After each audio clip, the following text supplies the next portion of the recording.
Hello, bienvenue dans ce live, je suis très heureuse de vous retrouver ce soir.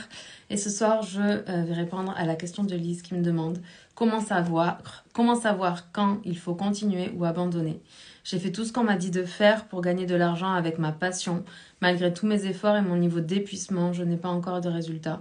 Et là, aujourd'hui, j'ai juste envie d'abandonner. Comment savoir si je dois renoncer ou s'il est temps de continuer à se battre. Hello Françoise, bienvenue dans ce live, j'espère que tu vas bien. Ma belle Françoise, hello Seb, bienvenue également. Donc, ce que je voudrais te dire, Lise, la première chose qui me vient, c'est que déjà, si ton niveau d'épuisement, il est tellement haut que tu es en train de résister et de ne pas t'autoriser à te reposer, c'est vraiment peut-être le temps de faire une pause et puis de pouvoir prendre de la distance avec ça. Et ce que je voudrais te dire aussi, c'est que parfois, il faut savoir lâcher prise. Et lâcher prise, ça ne veut pas dire d'abandonner. Moi, tu parles de passion, donc ce que j'ai envie de te dire, c'est n'abandonne pas, n'abandonne jamais, mais lâche prise. Garde la foi, agis selon l'inspiration et jusqu'à ce que tu vois l'impossible se produire. C'est-à-dire que je comprends que là, si tu as tellement donné d'efforts et que tu n'as pas les résultats que tu voulais, je comprends que tu sois déçu, je comprends que tu sois triste, je comprends même que tu sois fatigué d'avoir agi pour quelque chose que tu n'as pas obtenu. Le truc, c'est que la meilleure façon d'échouer, c'est d'abandonner. La meilleure façon que tous les efforts, toutes les actions que tu as mis en place pour réussir ne fonctionnent pas, c'est que tu abandonnes. Parce que la vérité à propos de la réussite, c'est qu'on sait qu'on peut contrôler nos pensées, nos émotions, on peut contrôler nos actions, mais on ne peut pas contrôler le moment, le temps divin où les choses, tu vois, arrivent en place. Et donc, quand on est dans ton état de tension, en tout cas ce que j'ai pu ressentir au travers de tes mots, ça va être d'abord de lâcher prise, puis d'aller te connecter à la foi et à l'inspiration, puis te faire confiance que tu vas être guidé pour poser les bonnes actions. Pour moi, lâcher prise, c'est comme faire preuve de détachement. C'est quand je vous dis de poser des actions comme vous semez des graines et sans y mettre pas d'intention, mais sans y mettre j'ai pas le mot. Une volonté excessive que ça fonctionne. C'est pas le mot que je voulais utiliser, mais c'est ça l'idée en tout cas. Pas de tension, pas de pression par rapport à l'action que vous posez. Vous posez juste une action parce que en posant cette action, vous savez que vous fermez le gap entre là où vous êtes et là où vous voulez aller. Et juste une action, puis une autre action, puis une autre action, sans pression et sans tension. Ce qu'il y a d'important là-dedans, quand on lâche prise et qu'on fait preuve de détachement, c'est de rester connecté à son cœur, de continuer à suivre son cœur, d'où cette fameuse inspiration. Là, elle vient du cœur, cette inspiration-là.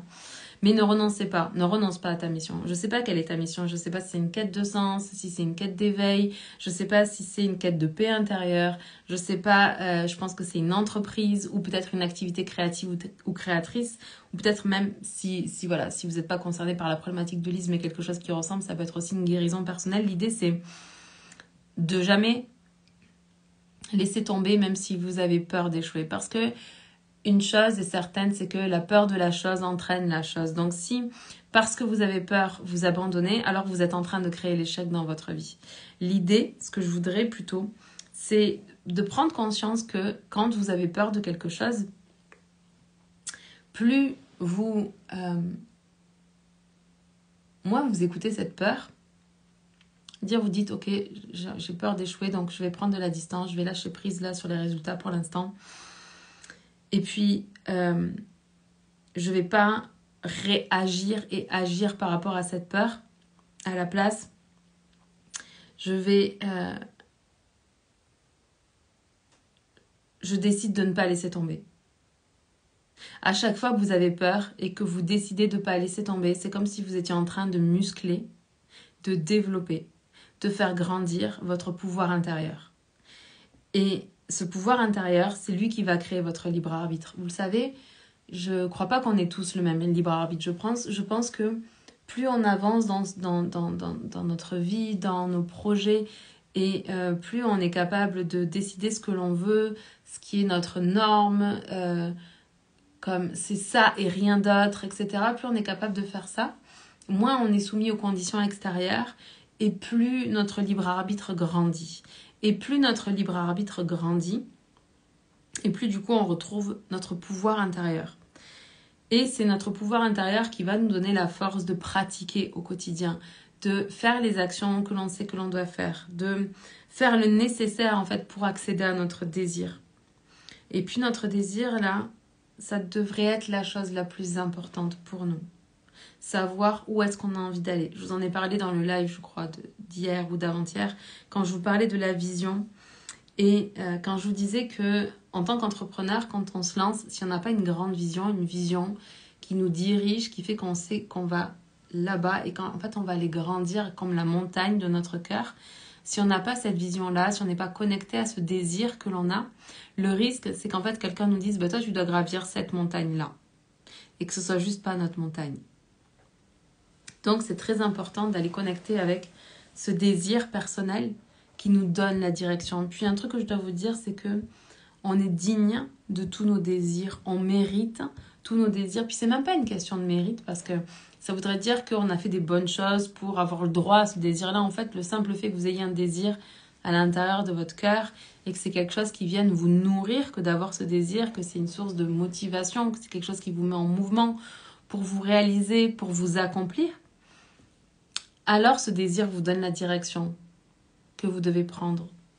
Et les efforts que vous devriez faire ne devraient pas être liés à l'extérieur, mais plutôt à ce désir-là, c'est-à-dire de se dire, ok, je fais confiance que je suis capable. Si j'étais pas capable, j'aurais juste pas ce désir à l'intérieur de moi. Je fais confiance que je suis capable, je fais confiance que je suis capable d'agir selon mon inspiration. Je sais que je peux me connecter à mon cœur, que je peux garder la foi.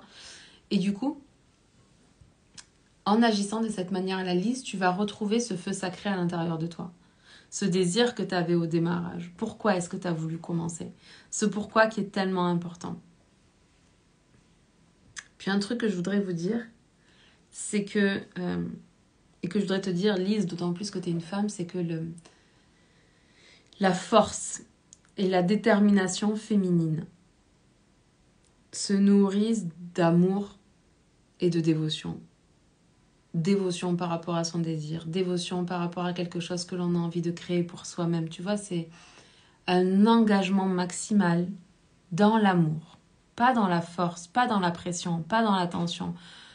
La dévotion, pour moi, c'est vraiment ce plein et entier engagement dans l'amour qui nous conduit jusqu'à obtenir le désir de notre cœur. Et puis, un truc très important dont tu parles, et qui m'évoque de suite le fait que je pense pas que ce soit le moment pour toi d'abandonner, c'est parce que tu parles de passion. Et puis, la passion, c'est vraiment l'énergie indispensable pour accomplir ce que tu désires vraiment accomplir dans ce monde. Il n'y a rien qui va être plus énergisant, plus stimulant que ta passion. Et si j'ai bien compris, tu as développé ton activité autour de ta passion. Donc, la chose que j'ai envie de te dire, c'est non, je pense pas que ce soit le moment pour toi d'abandonner. Je pense que c'est peut-être le temps de prendre un peu de recul, te reposer, essayer de comprendre ce qui a fonctionné, ce qui n'a pas fonctionné, avec quelle énergie as-tu fait les actions, est-ce qu'il y a une peur derrière?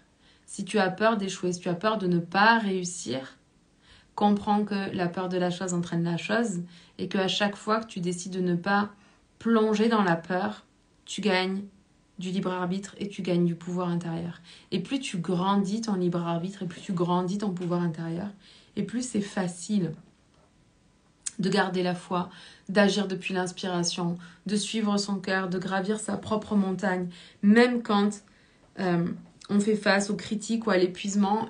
Le truc qui continuera de nous nourrir et d'alimenter nos actions, c'est vraiment l'amour. C'est vraiment l'amour, le cœur, la passion, la foi, l'inspiration et cette dévotion que tu as par rapport à ton projet.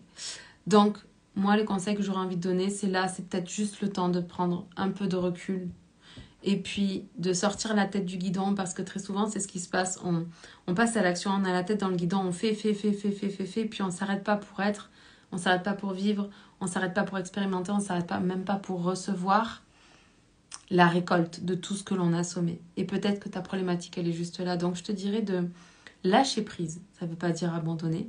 C'est juste lâcher prise sur les résultats pour l'instant. te détacher des résultats que tu veux arriver pour aller te connecter à ton désir, à ton cœur, à la foi, à l'inspiration. Et quand ce sera le bon moment pour toi, parce que tu vas le sentir, tu vas tellement faire grandir cette foi à l'intérieur de toi, cette inspiration, cet amour, cette dévotion par rapport à ton désir, que du coup, à un moment donné, tu auras envie d'y retourner, tu vois. Et à ce moment-là, tu te diras, effectivement, si j'avais abandonné, ça n'aurait pas été le bon moment. Puis je pense que quand on a un vrai désir du cœur, une vraie passion, quelque chose vraiment qu'on a envie de transmettre aux autres, de partager, alors notre devoir, c'est vraiment de jamais abandonner, de jamais renoncer. On peut abandonner un plan d'action, on peut remanier certaines actions parce qu'elles n'étaient pas complètement alignées avec qui on était, avec ce qu'on voulait, ou alors peut-être qu'on a changé, peut-être qu'on n'est plus la même personne que quand on a commencé à agir, peut-être qu'on a grandi, puis nos actions doivent s'aligner. Mais la vérité à propos de tout ça, c'est que je sais que tu es capable. Je sais que tu es capable. Là, j'ai pas de doute à propos de ça. Je sais que tu es capable. La seule chose, c'est que toi, tu dois croire que tu es capable. Puis tu dois faire confiance que si l'univers a placé ce désir dans ton cœur, alors c'est que c'est pour toi, pour ton plus grand bien, puis pour le plus grand bien de toutes les personnes que tu vas toucher. Voilà ce que j'avais envie de te partager aujourd'hui. J'espère que ça vous aura aidé. Je vous aime, je vous embrasse, on se parle demain. Bye.